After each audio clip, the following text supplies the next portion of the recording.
muchísimas gracias y felicitaciones a Libertad y Desarrollo, su presidente Carlos Cáceres, buen amigo nuestro y gran soporte, sobre todo en estos momentos que está viviendo nuestro país.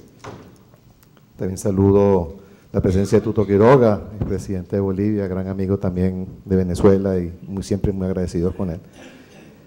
La verdad que cuando Ricardo López Murphy estaba hablando, yo decía, mi presentación va a ser muy fácil, lo único que tengo que hacer es un copy-paste, ¿no? Todo lo que él nombró Venezuela, excepto una cosa que a él le faltó en la lista de la suerte de Cristina, San Nicolás Chávez, que creo que ha sido un factor muy importante dentro de todo lo que él está hablando.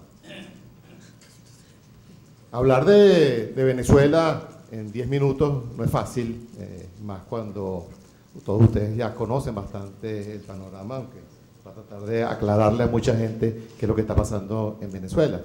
Pero un país que ha tenido más de 50 años de políticas erradas en lo económico y que tiene un país que cree que es el Estado el responsable de su bienestar, es muy difícil aplicar muchas de las medidas que nosotros necesitamos. Por eso cuando uno oye que un país puede desarrollarse, tiene un ingrediente básico, que es la libertad. Así como cuando hay libertad se pueden hacer miles de cosas y miles de progresos, cuando no la hay es prácticamente imposible. Y esa es en parte la realidad de Venezuela. Cuando uno busca cuál es la visión de un país, obviamente hay 4 elementos básicos, como es la economía, el Estado, la estructura social y la política, y eso es lo que da la visión del país. En el caso de Venezuela, tenemos que en lo económico hay un cerco productivo, un ataque permanente a la actividad privada, se quiere eliminar la actividad privada. En el caso del Estado, se está sustituyendo la descentralización por la centralización, el centralismo.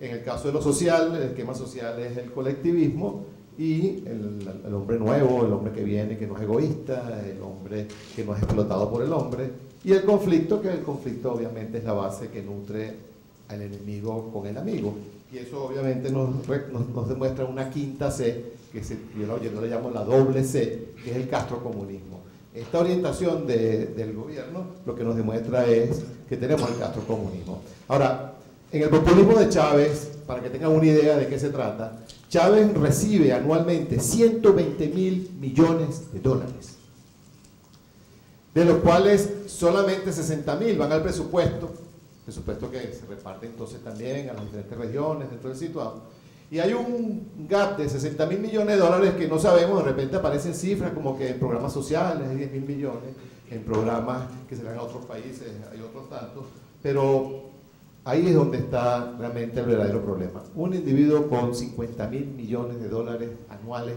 en su bolsillo pueden hacer muchas cosas como las que vamos a ver. ¿Cuál es la estrategia del castrochavismo en la expansión revolucionaria? Bueno, aquí faltó una.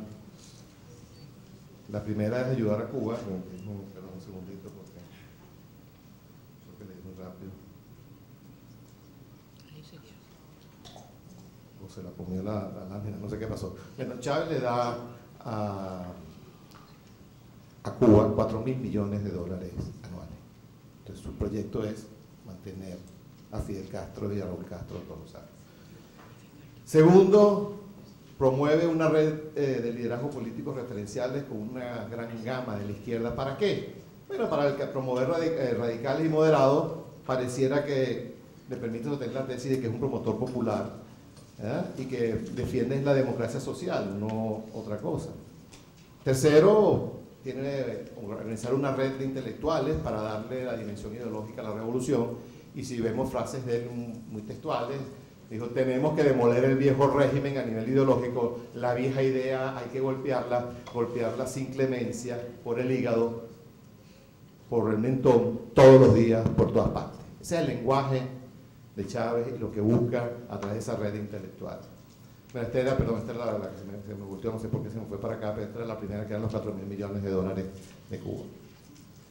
Cuarto es convertir la oferta socialista en una referencia solidaria y generosa, convertir a Chávez en el referente principal.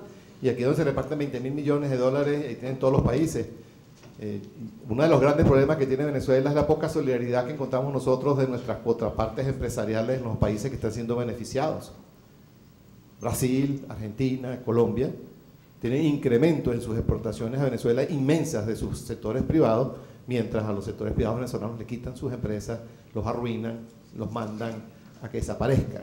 Entonces uno se pregunta, ¿y esa solidaridad que debiera de existir, dónde está? En ninguna parte. ¿Saben por qué? Porque los grandes aliados de los regímenes totalitarios son el bolsillo, el dinero y el miedo. Y obviamente a uno lo dejan solo. Y eso es una reflexión que quiero traerle, porque es lastimoso ver la poca solidaridad que existen en los países latinoamericanos. Y por eso es que ese nacionalismo que hablaba nuestro buen amigo Mario Vargas Llosa es la causa fundamental de muchos de nuestros problemas.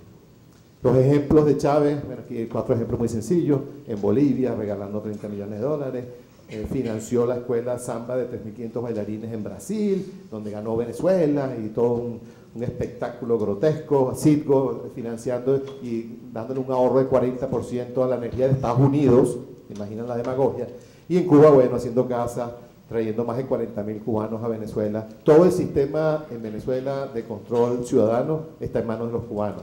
Todo el sistema de control de pasaportes, todo el sistema real de investigación tiene a los cubanos manejando nuestro esquema. Y entonces se habla de soberanía y se habla de que somos vendidos a quienes vamos en contra de Chávez. El quinto punto de este socialismo del siglo XXI se basa en construir una red de apoyo revolucionario a través de articulaciones y posible financiamiento de organizaciones radicales, políticas y sociales de todo el continente. Aquí tienen el número de organizaciones que hay en cada país, de las cuales son invitadas a los congresos bolivarianos y de los cuales hay que prestarle muchísima atención. No hay que olvidar eso, porque pareciera que para muchos esto no existe y es algo real. Sexto, promover la lucha de clases y el conflicto racial como factores de articulación política. Se abusa y se usa el tema de la etnicidad con pobreza para desarrollar un concepto articulado de sentimientos, de exclusión. Y por ejemplo, se eliminó el Día de la Raza y ahora se llama Día de la Resistencia Indígena, y ahí tienen ustedes que hicieron con Cristóbal Colón en Venezuela a raíz de este mensaje, donde inclusive se usan términos como Pachamama, que para quienes no sabíamos significa madre tierra, pero es un lenguaje que no es venezolano ni siquiera. Séptimo, refrescar y actualizar los contenidos del pensamiento y del discurso marxista-leninista. Aquí no tengo que explicarles a ustedes mucho de todo esto, pero se hace por el medio de la confrontación dialéctrica. Entonces siempre hay una víctima y un victimario, siempre hay un amigo y un enemigo, como por ejemplo en el plan de campaña del año 2006 de Chávez puso, con base a la regla propagandística de la personalización de los conflictos políticos, se identifica a George Bush como el enemigo principal de Chávez, y estaba puesto en su campaña del año 2006.